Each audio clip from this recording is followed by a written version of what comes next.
Today, we're diving deep into the profound, often invisible ways our very first relationships forge who we are, and sometimes how they can fracture our sense of self.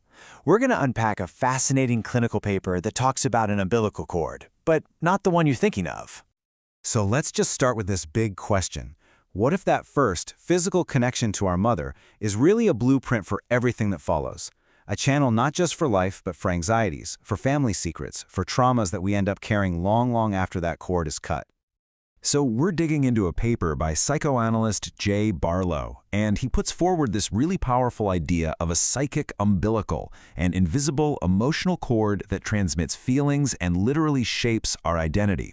And to understand his theory, we have to understand the clinical case that inspired it. And that brings us to the story of a young trans man from Eastern Europe. Barlow calls him Charlie. And his journey with Barlow doesn't start in an office, but through a series of really hesitant emails. I mean, just listen to that distinction he makes in his very first message. There are questions about me, but not questions to me. Right there, you can feel it. Charlie feels like an object his family is scrutinizing, not a person with his own voice. He's an outsider in his own story, and he's desperate for someone, anyone, to see him as a real person.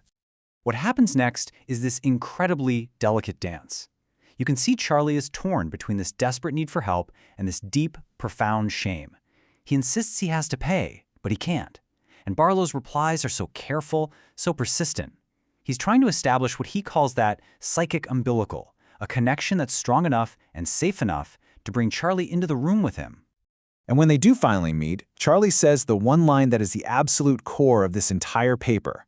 I know what I am, I don't know who I am. He has a word for his identity, a category, but he has no inner feeling of self. And that is the puzzle analysis has to solve. How do you bridge that massive gap between a label and a person? Okay, so to really get a handle on Charlie's problem, that gap between the what and the who, we have to look at the theory Barlow is using. And it means we have to start thinking about trauma not just as an injury, but as this incredibly powerful transformative force. A really important concept here is being othered, and Barlow is clear. This is way more than just feeling a bit different. It's the experience of being systematically labeled as undesirable, maybe even a threat to the way things are.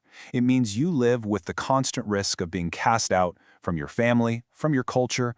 For Charlie, this wasn't a theory, it was his life.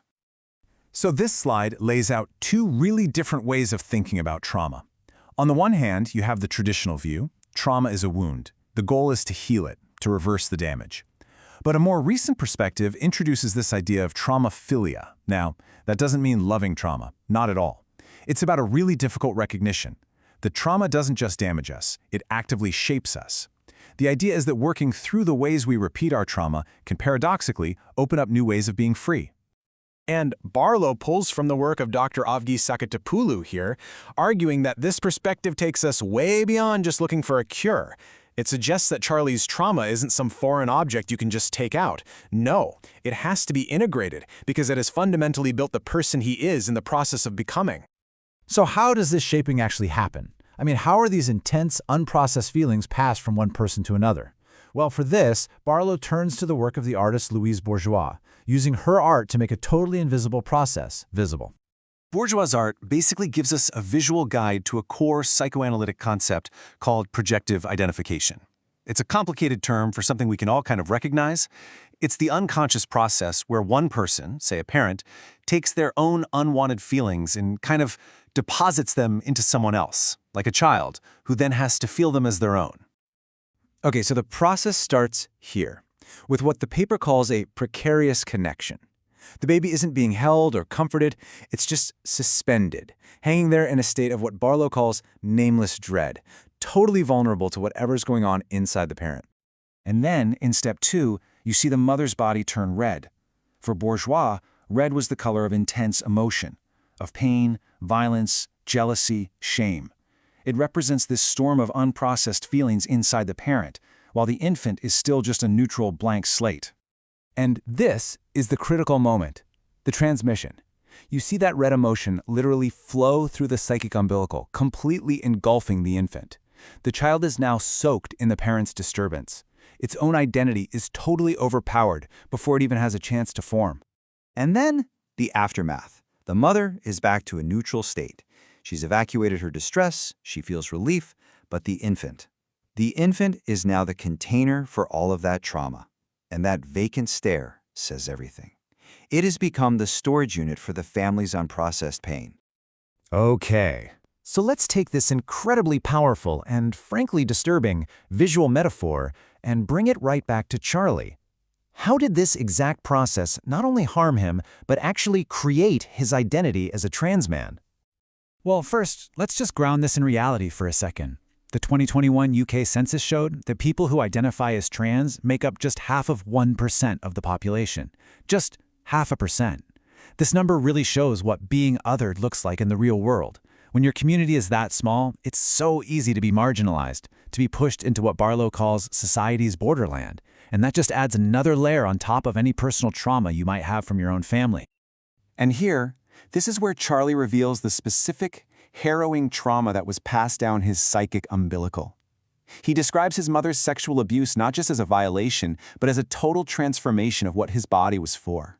He wasn't her son. He was an object, a tool for her own gratification. He says, "I was a penis for her." He became the container for her needs. And this, right here, is the core argument of the whole paper. This traumatic experience of being invaded physically and psychically for his mother's needs, it doesn't just break Charlie, it makes him. It forges his identity into what the paper calls a maternal man, someone whose entire sense of self has been profoundly shaped by having to carry the unbearable needs of another person. So after years of therapy, years of building a safe connection where he could finally be seen for who he was, Charlie starts to pull these broken pieces of himself together. And the breakthrough, as it so often does in analysis, comes in a dream. The power of this dream is just incredible. It's all about this image of contained separation. He's in his own egg. His analyst is in another one right next to him. So there's a boundary, there's space, but there's still connection. And from that safe distance, he realizes, I know my body because you see me and you understand the man I am. The dream is showing him a fundamental truth. You can only really know yourself after you've been truly seen by someone else.